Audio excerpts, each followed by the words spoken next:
Hello friends, मैं हूं खुशबू और मेरे चैनल में आपका बहुत बहुत स्वागत है। तो फ्रेंड्स, लोहड़ी और मकर संक्रांति की आप सभी को ढेर सारी शुभकामनाएं।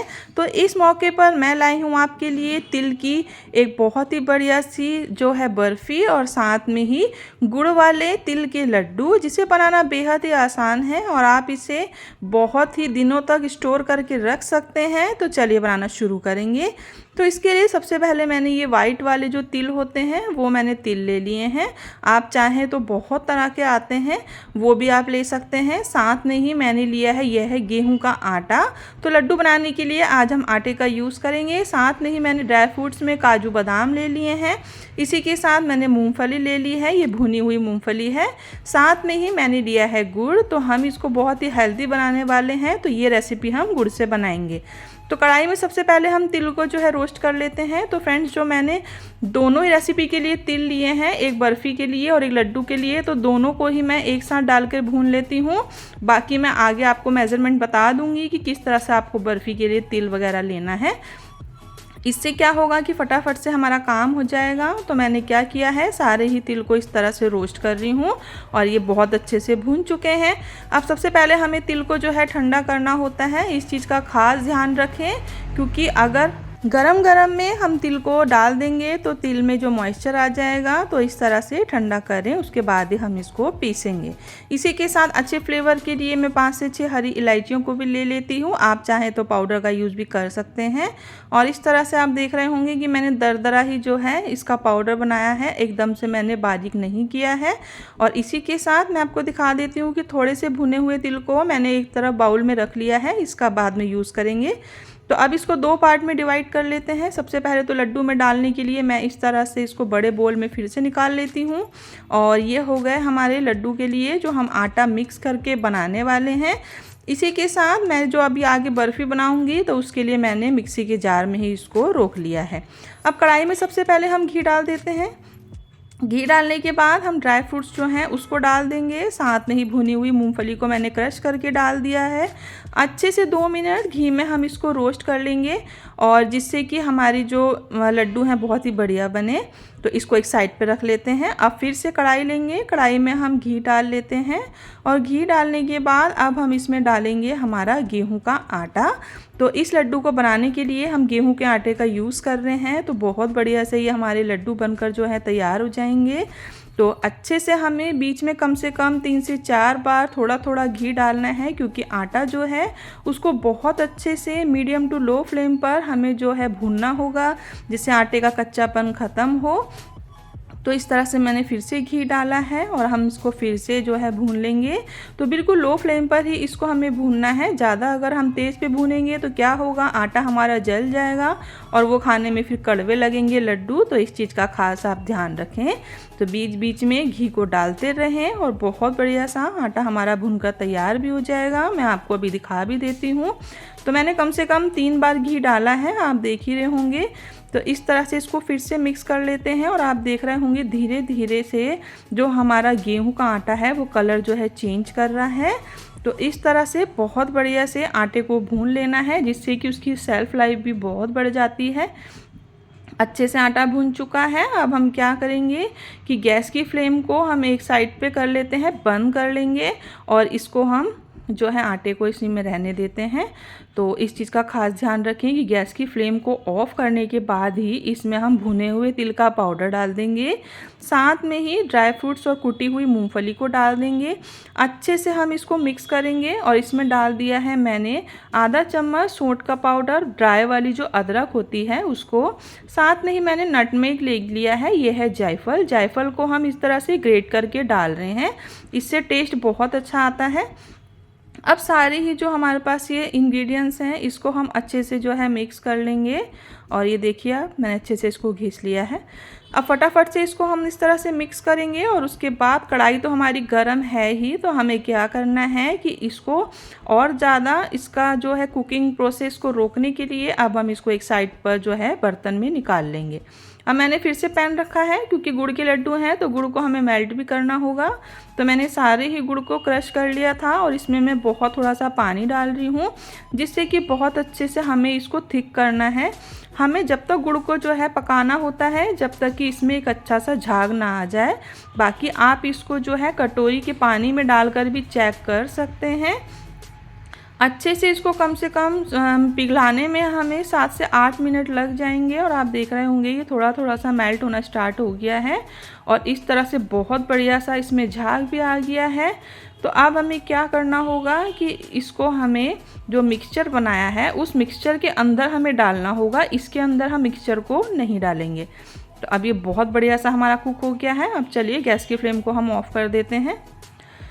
तो ये हमारे पास जो है मैंने एक परात में सारे मिक्सचर को जो है निकाल लिया था। और अब हमें क्या करना है कि इसके अंदर ही जो बाउल में हमने अभी गुड़ को मेल्ट किया था, तो उस पैन का सारा ही हम गुड़ इसमें डाल लेते हैं इस तरह से। गरम गरम में बिल्कुल भी हमें हाथ नहीं लगाना है, वरना हाथ जलने का डर है, इस चीज़ का खास ध्यान रखें। तो अब इस तरह से सारे ही मेल्ट करे हुए गुड़ को इसमें डालने के बाद स्पैचुला से हम बहुत अच्छे से इसको मिक्स करेंगे। तो बहुत जल्दी ये ठंडा भी हो जाता है, मतलब ऐसा नहीं है कि बिल्कुल ठंडा करने के बाद आप लड्डू बनाएं। तो लड्डू जो बनते हैं वो हल्के गर्म में बनाए जाते हैं और ये तो सबको ही पता है, क्योंकि हर साल ही मकर संक्रांति और लोहड़ी का त्यौहार आता है और ऐसा कोई घर नहीं होगा जहाँ पर ये लड्डू ना बनाए जाते हों। अब जो हमने अलग से तिल को बचा के रखा था उसका आधे का यूज़ हम इसमें करेंगे, बाकी का हम बर्फ़ी में करेंगे। तो ऊपर से जब इस तरह से भुने हुए तिल डाले जाते हैं तो उसका टेस्ट बहुत अच्छा आता है और देखने में भी लड्डू बहुत अच्छे लगते हैं। तो ये 2 से 3 मिनट रुकने के बाद मैं इसको आराम से छू पा रही हूँ। तो अब मैं अच्छे से इसको मिक्स कर लेती हूँ। और लड्डू किस साइज़ के बनेंगे तो ये तो आपकी पसंद पे डिपेंड करता है कि आपको साइज़ क्या रखना है। तो इस तरह से जो मैं इसको गोल गोल बना लेती हूँ। और अब क्या करना है कि जो मेरे पास ये बचे हुए तिल हैं इसी में लड्डू को हल्का हल्का सा कोट करेंगे, एकदम ज़्यादा कोट नहीं करना है, क्योंकि तिल हम ऑलरेडी जो है डाल भी चुके हैं। तो फ्रेंड्स ये हमारा लड्डू बन गया है। अब हम क्या करते हैं, इसको एक थाली वगैरह या प्लेट में किसी में भी रख लेते हैं। तो इसी तरह से जितना मेरे पास मिक्सचर है मैं सबके ही लड्डू बना लूँगी। और ड्राई फ्रूट्स में जैसे मैंने काजू बादाम डाला है, आप इसमें क्या करें कि पिस्ते डाल सकते हैं, साथ में ही जो किशमिश होती है वो डाल सकते हैं। मतलब जो भी आप पसंद करते हैं आप उसमें ढेर सारे ड्राई फ्रूट्स डालें। और जैसे कि आजकल विंटर्स है और तिल गर्म होते हैं और हमारे लिए हेल्दी भी होते हैं, तो इस तरह से आप इसको बनाकर तैयार कर सकते हैं फेस्टिवल के लिए भी, वैसे भी। तो फ्रेंड्स ये बहुत बढ़िया से हमारे तिल गुड़ के लड्डू बनकर तैयार हो गए हैं। तो इस लोहड़ी और मकर संक्रांति पे आप इसको आटे के साथ मिक्स करके बनाएं और किसी को पता भी नहीं चलेगा कि हमने इसमें गेहूं के आटे का यूज़ किया है। तो आप भी इसको ट्राई ज़रूर करें और मुझे कमेंट करना बिल्कुल ना भूलें कि आपको ये लड्डू कैसे लगे हैं। तो अभी जाइएगा नहीं, एक रेसिपी मैंने और बनाई है, वो रेसिपी भी आपको बेहद पसंद आएगी, क्योंकि बहुत कम इंग्रेडिएंट्स के साथ मैंने उसको बनाया है। और वो है हमारी तिल की बहुत बढ़िया सी बर्फ़ी। तो उसको बनाने के लिए मैंने वाइट वाले ये तिल ले लिए हैं, जिसको मैंने स्टार्टिंग में ही आपको दिखाया था कि मैंने भून लिया है। तो ये एक बाउल हमारे पास है, साथ में ही चीनी है, तो मैं इसमें चीनी का यूज़ कर रही हूँ। आप धागे वाली मिक्सी का यूज़ कर सकते हैं। साथ में ही मैंने मावा ले लिया है। अब सबसे पहले हम क्या करेंगे, पैन को मैंने जो है गरम कर लिया है, उसमें मैंने डेसिकेटेड कोकोनट, नारियल का जो बुरादा होता है उसको मैंने डाला है, क्योंकि बर्फ़ी में इसका यूज़ ज़रूर किया जाता है और बहुत बढ़िया सा टेस्ट आता है, तो ज़रूर से डालें। अब इसी के साथ फिर से पैन लिया है, पैन में मैंने ये ले लिया है कम से कम 250 ग्राम के करीब मेरे पास मावा है। और इस मावे को भी हमें बहुत हल्का सा ही सेकना होता है, कलर चेंज ना हो, लेकिन हल्का सा जो है इसको हम रोस्ट कर लेते हैं। मावे से बहुत बढ़िया टेस्ट आता है, लेकिन अगर आप मावा नहीं डालना चाहते तो आप मिल्क पाउडर का यूज़ भी कर सकते हैं। जो भी दोनों में से आपको पसंद हो या अवेलेबल हो आप उसको डालें। मिल्क पाउडर से भी बर्फ़ी बहुत अच्छी लगती है, लेकिन मैंने आज जो है मावे का यूज़ किया है। अब मैं आपको दिखा देती हूँ, जो बाउल में मैंने निकाला था मिक्सी के जार में हमारा पिसा हुआ तिल उसको मैंने ले लिया है। अब सबसे पहले कढ़ाई में जो है हम चाशनी बनाएंगे। तो चीनी ली है मैंने, आप चीनी ले सकते हैं, शक्कर भूरा ले सकते हैं, धागे वाली मिश्री भी ले सकते हैं। तो हमें क्या करना है, एकदम गाढ़ी या एक तार की चाशनी नहीं बनानी है, बस हमें इसमें जो है चीनी को मेल्ट करना है। इतना हमें बनाना है कि पानी में चीनी अच्छे से घुल जाए।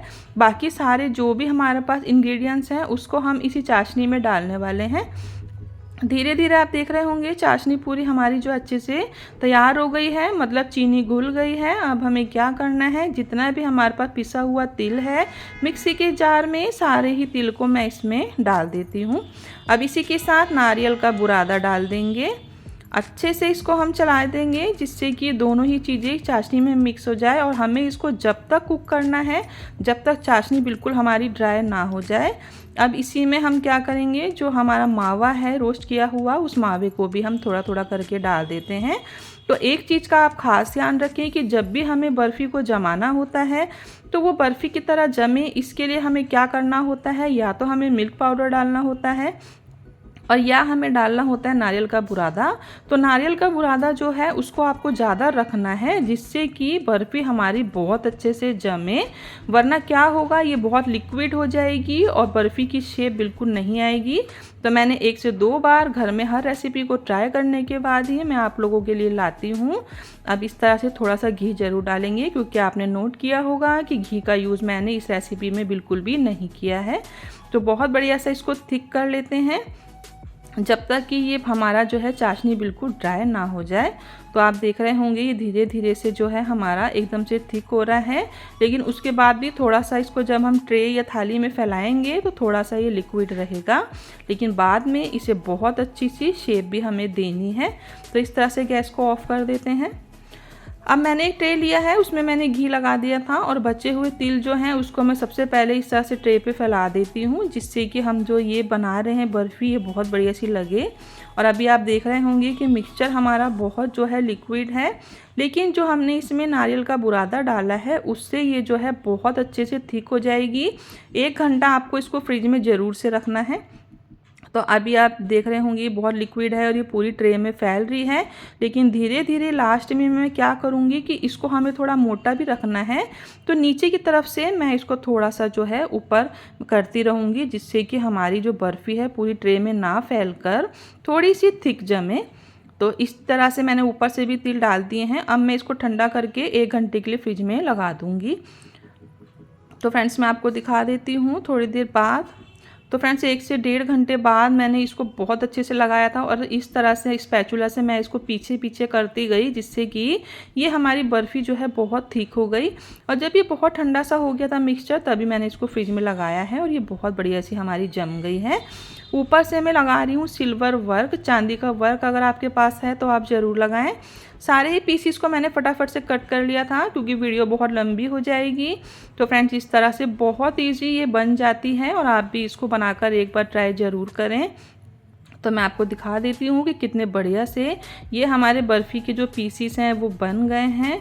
तो फ्रेंड्स आपको मेरी दोनों ही रेसिपी कैसी लगी है मुझे कमेंट करना बिल्कुल ना भूलें और आप भी इस रेसिपी को एक बार ट्राई ज़रूर करें और मुझे ज़रूर बताएं कि आपके जो लड्डू हैं कैसे बने हैं, आपकी तिल वाली मावे की बर्फ़ी ये कैसी बनी है। तो ये देखिए आप इसको एक बार ट्राई ज़रूर करें। तो फ्रेंड्स अगर आपको मेरी वीडियो पसंद आई हो तो मेरी वीडियो को लाइक करें और अगर आप मेरे चैनल पे नए हैं तो प्लीज़ मेरे चैनल को सब्सक्राइब कर लें।